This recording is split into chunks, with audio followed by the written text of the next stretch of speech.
Alright, Sandro, nakita natin ang Mr. and Miss Hana Ecotourism candidates. At syempre, alam nyo, pag dito sa Pilipinas talaga, big deal talaga ang mga pageants at talagang pinagahan. Ito nakakatuwa, exciting ngayong umaga dahil makikilala hindi lamang yung mga candidates pati mismong organizers ng isang pageant na nagpo-promote ng ecotourism. So yan po ang alamin natin ngayong umaga. Kaya naman para bigyan po tayo ng impormasyon tungkol dyan, makakasama natin of course si Ms. Gwen Rubibis, ang organizer ng Mr. and Miss Hana Ecotourism. And of course, Colonel Ricardo Nolosco Jr., owner ng Hana's Beach Resort and Convention Center. Good morning! Good morning. Siguro po maganda po muna pag-usapan natin. Alam natin na napakaraming mga pageants talaga na tumatakbo sa Pilipinas. At gaya nga ng sabi ni Diane ay, ang Pilipino ay malalaking fan ng ganitong klaseng pageants. Pero naisipan niyo pong gumawa ng pageant na kumbaga inclined towards ecotourism. So maaari po ba natin mapag-usapan ano ba itong Mr. and Miss Hana Ecotourism? Before anything else, nagpapasalamat ako sa inyo at binigyan niyo kami ng pagkakataon to explain about this particular project. Actually, yung Mr. and Miss Hana's Ecotourism Ambassadors was conceived last year. Siyempre, ang turismo ngayon lumalakas eh. And every development plan ng tourism, nakakaroon tayo ng problema sa environment. Yung cutting of the trees, mga sewage disposals, mga cleanliness, mga corals natin sa beach resort nasisira. So we would like to emphasize to help the government, aside from developing tourism, pagandahin natin at i-preserve natin yung environment. So that's the current advocacy ng Hana's Beach Resort and Convention Center. So having this contest, sila yung ating magiging spokesman to tell people, to tell our visitors, to tell our guests, and to maybe contact seminars and anything that would help the community have that idea of protecting the environment. So this is more of, Sandro, to promote, no? At saka parang ito yung way nila para malaman ng mga tao to create more public awareness na may mga ganito pang mga lugar na hindi pa na-discover dito sa bansa natin. At ito rin yung pag-promote ng siguro on how to take good care of our environment. Yes, at syempre natin yan na malaking problema ngayon ang global warming, di ba? Dahil nasabi natin na isa sa mga prone sa mga bansa sa buong mundo. Baka parang third ba tayo? May sinasabi tayo palagi third, ngayon. na most vulnerable to mga disasters and calamity. And of course, to Ms. Gwen naman, siya po yung organizer ng Mr. and Miss Hana Ecotourism, itong pageant na nga ito. Paano yung preparation ninyo? Since last year lang ito nag-start, ano ba yung mga preparations na nagawa nyo? It's actually our first time to organize this pageant. So, we have GoSys para to invite people na to join. Then, through Facebook and newspapers, we promote the GoSys and the pageant. Okay, so kasi medyo nalito ako nung una, Sandro, kasi sa Pagod Food siya gagawin, no? Okay. So, iniisip ko, yung mga candidates ba, sa Pagod Food lang, yung pala, this is open to public. Yeah. Tapos, ang auditions nila, nangyari dito sa Manila, sa Gramercy.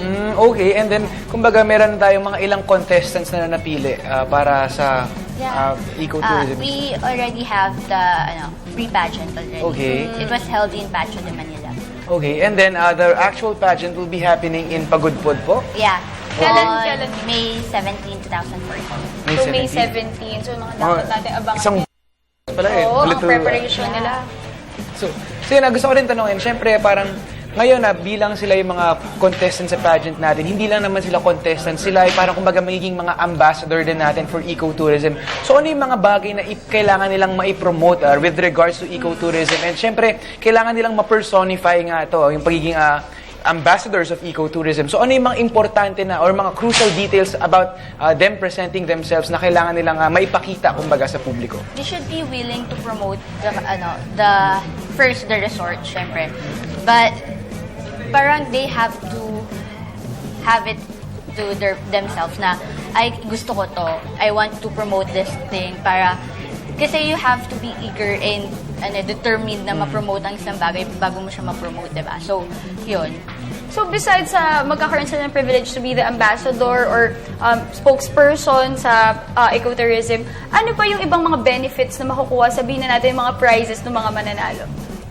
They will have cash prizes, of course, cash prize. Then, they will be the, parang, every project na Hana's Beach Resort, parang nandun sila, then they will be the spokesperson of Hana's.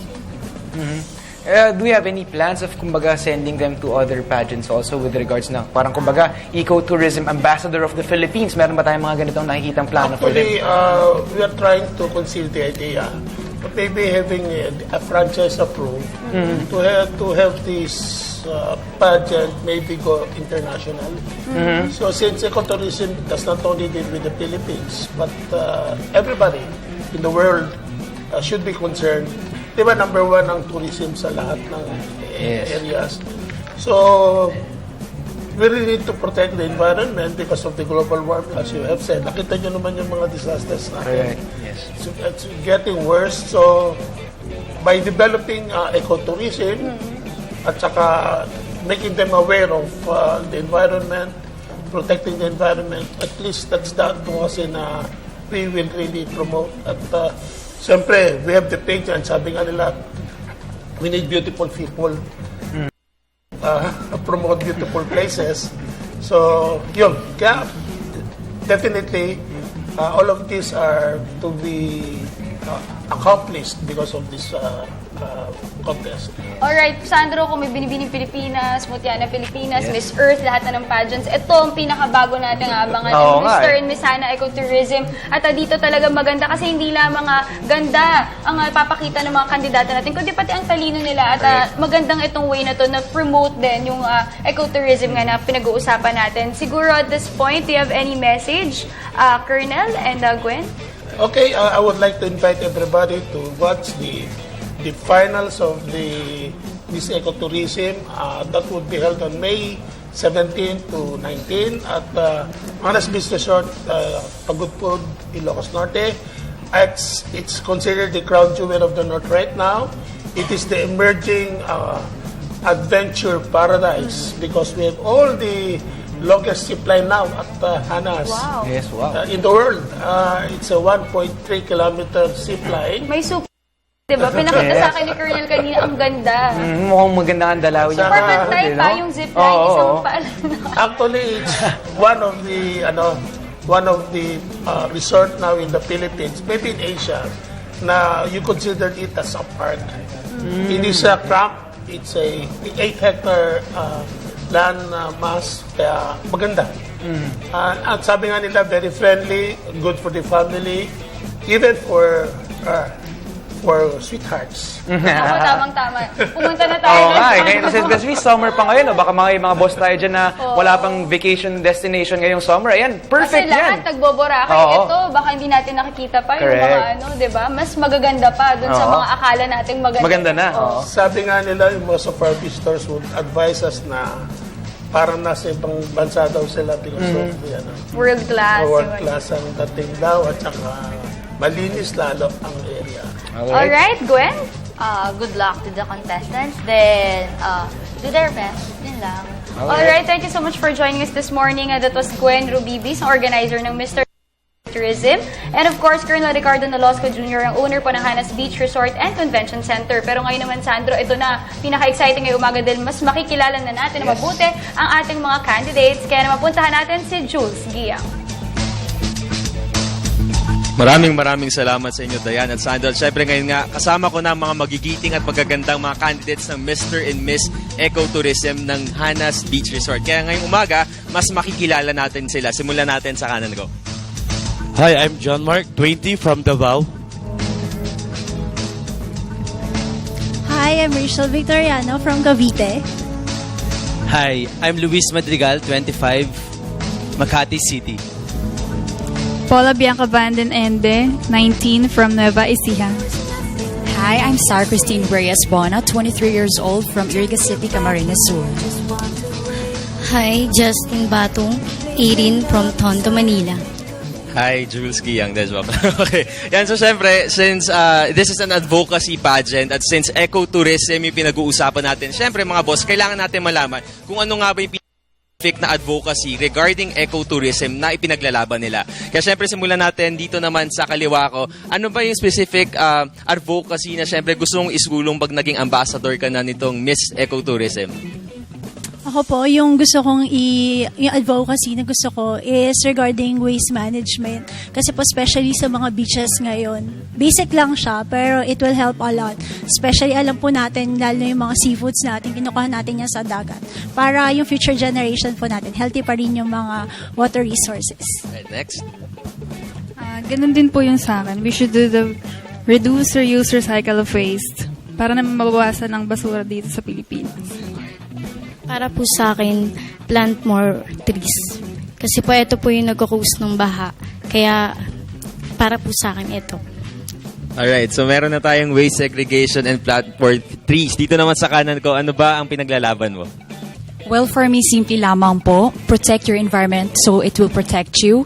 And of course, gusto rin natin may promote yung environmental security and protection para naman po sa buong mundo para tayo ay maingatan po. Yun po. O syempre, alam naman natin ngayon na marami nang nababaha. So, number 1 dyan yung tree planting. Thank you. Akin po, tuturuan ko po ang ating mga kababayan na magtapon sa tamang basurahan para po sa ating ecotourism. Yun lamang po. Alright. Now, Justin, tanongin naman kita, bakit ba mahalaga na syempre pangalagaan ng mga kababayan natin, lalo na ng mga kabataan natin, yung environment natin? Sapagkat kailangan po natin pangalagaan yung nilikha ng Diyos. Yun po ang kailangan, yung pagiging respeto. Kahit saan man po tayo pumunta, kailangan na natin ng respect sa sarili. Yun lang po. Alright, thank you, Justin. Okay, so for the last time, Sarah, okay, i-invite mo yung mga guests natin from all over the Philippines na syempre makiisa dito sa inyong advocacy program. Ayan, we're very much excited to invite everyone. This pageant will gonna be held on May 17, 2014 at Hanna's Beach Resort Convention Center. Hoping that everyone gonna watch. Yan, so syempre mga boss, supportahan natin itong pageant na to kasi syempre bukod sa papakita nila yung mga kagitingan at kagandahan nila, talaga ipopromote nila yung kahalagahan ng ecotourism. Maraming salamat sa inyo at good luck sa inyong lahat.